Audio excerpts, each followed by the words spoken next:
Hey folks, welcome to Black Gumbo Southern Gardening. I'm going to prune my tomatoes today and show you how we make our second move on this drop and shift tomato trellis system.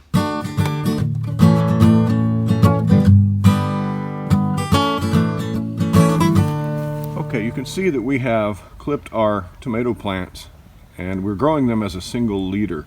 We're trying to get the single vine up this twine. And so what we're going to do is come in and prune off suckers like this one, and every sucker and every split that goes into two main growing vines, we're going to take this plant down to one main vine. That's how we're doing our tomatoes this year, and that means we've got to be pretty brutal with our pruning, but that's okay. And then we're going to take him and clip him to the vine, to the twine again, and get these plants all snuggled up on that piece of string. Okay, so there are many ways that you can trellis tomatoes. You can support them in a number of ways. There are many ways that you can train a tomato to a particular growth habit. And we've chosen the single vine method. And that's so that we can pack more tomatoes into a single space, and we're keeping them skinny. I would plant these tomatoes further apart if I were growing them in cages, for example. In a cage, a single vine isn't really practical. You've got the bulk of the cage. You could train 3, maybe 4 leaders, 4 vines in that cage, and keep your plant shorter. But what we're doing here would work with a net trellis. You could grow a single leader up a net trellis. It would work with a cattle panel. The issue with those is that you can't move the vine over, you can't lay it down, you can't grow indefinitely. Eventually the vine's going to reach the top of your traditional trellis, and it's going to top out. It's going to flop over and grow back down. So with these hooks, we can pick the vine up and literally move it over and unroll some string, and then those tomatoes can keep growing up the string pretty much indefinitely. So that's the idea. This is just one method, okay? If you have tomatoes in cages, don't necessarily follow this method. Research, find out a different way to prune your tomatoes. All right, so let's look at this plant. So far, we have little suckers coming up here that need to be trimmed out. This is a sucker. On a vine, you've got your main vine on a tomato plant. You have your leafing branches, and what we want to do is get to the point where we leave 12 of these leafing branches behind, the whole branch. We count it as one. And then this is a sucker. Break that out. This will grow into a whole new plant, or a whole new leader, a whole new vine, and we don't want that. We want one vine. When we're talking about suckers, we're talking about the growth of the plant that comes out from what I call the crotch, between the main growing vine and a leafing branch. So if this is the main growing vine and this is the leafing branch, a sucker is going to come up right there in that union. And what will happen is that sucker will grow into a whole nother main vine. And people say it robs energy from the plant. It doesn't rob anything from the plant. The plant's just growing like it naturally wants to. But we can remove those suckers, and then all of those auxins, that's the growth hormone in the plant, will be channeled elsewhere, and they'll go up that main vine. And the apical dominance of that main vine will grow a little bit quicker for you and will grow vigorously. If you leave the suckers in, the plant's going to want to grow outward and bulk up as a bush, and all those vines are going to get all over the place. So by taking the suckers out, you're channeling the resources that the plant has into the one vine that you want. You don't have to prune this way, but that's the way we prune to get the plant up a wire. And so we want to go along and identify all of our suckers, like this guy right here. Take it out, like this guy right here. Let's cut that one out. And take him out. And that preserves our main growing vine. And so the parts of this plant now, here's a sucker that needs to come out. Sometimes these suckers get away from you and you miss them, and they get really big.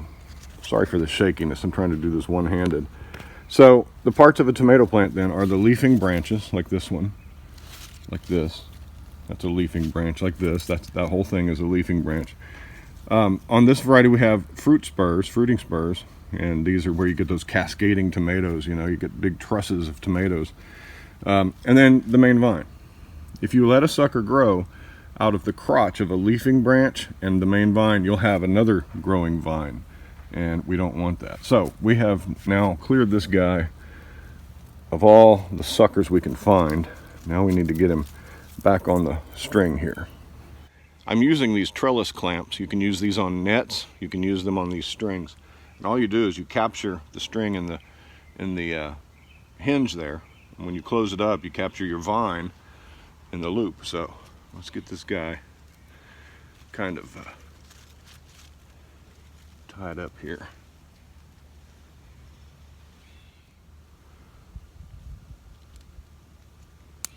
All right. Now, that's what we want.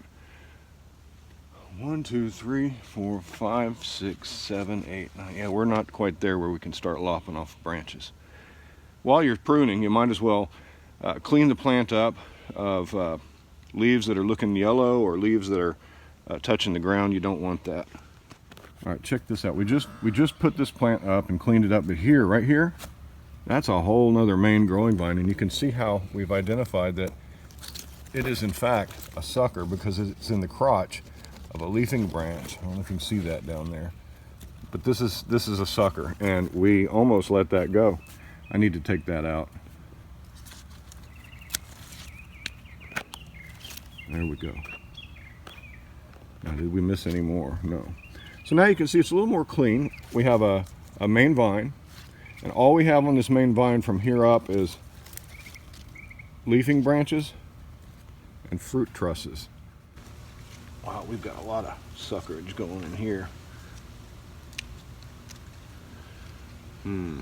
Sometimes it's a little difficult because these suckers look like main branches when they get nice and beefy. There's some nice tomatoes growing there.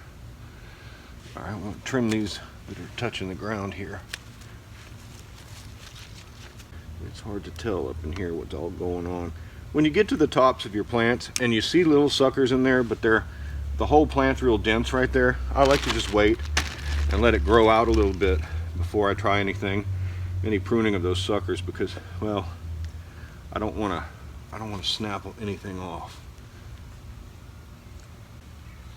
All right, what's going on with you?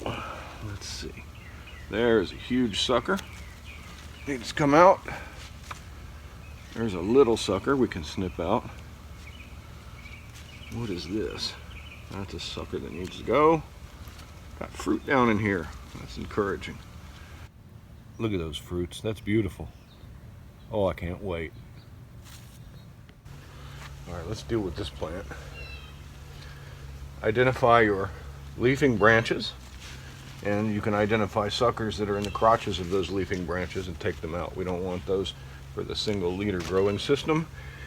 And there's a situation where there's a sucker here that has got out of control, and it's very large, and that looks pretty drastic. We're taking that out, but that's what we need to do to keep this plant growing in the way that we want it to grow, in the habit we want, because, well, that's how we're pruning these plants. That's how we've chosen to grow. And I've removed, again, the parts of the plant that are touching the ground, because that's not healthy for this plant. The purpose of the clamps is to support the tomato as it grows, but also we put the clamps about a foot apart along the vine so that when they're up to the top of the trellis and we want to drop them down and move them over, well, most of this down here will be bare vine, because we'll be trimming the leafing branches off once these get tall, so that these plants only have 12 sets of leafing branches. That way we can move the plant downward and the vine can just lay on the ground and the leaves will be up at the top. And so we'll just keep this going indefinitely. If it doesn't make sense right now, I'll show you as we get there. As we get to the top of that vine, we're going to unroll some string and drop these vines down and lay them over one station and hang them back up on the trellis. Yeah, sometimes it's a little hard to tell, and you sometimes have to make some pretty drastic cuts. I reduced this plant right here by nearly half. But and I had to take some flowers off and some fruit. But that's just to get it up the vine the way I want it to grow. And it'll produce far more fruit in the end for me by keeping to this method rather than giving it up. All right, so we're gonna just clamp this whole thing here. There we go. Here is a situation where we have a vine that has split, and it doesn't look like it's split at a place where we could we could see it easily early on. So we've got a main vine here and one here, so we're gonna have to choose one of those. Well, they're about the same, so let's choose the one that's already growing in the direction we need. And we're taking half that plant. Again, folks, pruning is brutal, but it helps the plant in the end. Okay, now we've gone and trimmed and pruned up all of our tomatoes. Had to make some tough decisions, but right here we had a whole nother vine growing that had to come out, and it was pretty big. You can see it down there. But that's for the plant's good now. You know, got good air circulation through these plants, and that's what tomatoes require. I still need to come by and find some of those leaves that are close to the ground there and prune them out too. It's a brandywine. You can see it's a potato leaf variety. That's different than the other kinds of tomatoes we have, which are more traditional tomato leaf shapes. But you prune them the same way. Whew, it's hot. Hey, thanks for joining me today on Black Gumbo Southern Gardening. Hope you enjoyed it. Maybe a little techie or nerdy or tomato nerdy, whatever you want to call it, but that's how I'm doing it this year. Hey, like us on Instagram and follow us on Facebook. Please subscribe to our channel, and we'll talk to you next time. We'll give you an update about these tomatoes as they get another foot or two tall. Hey, happy gardening to you. See you next time. Bye-bye.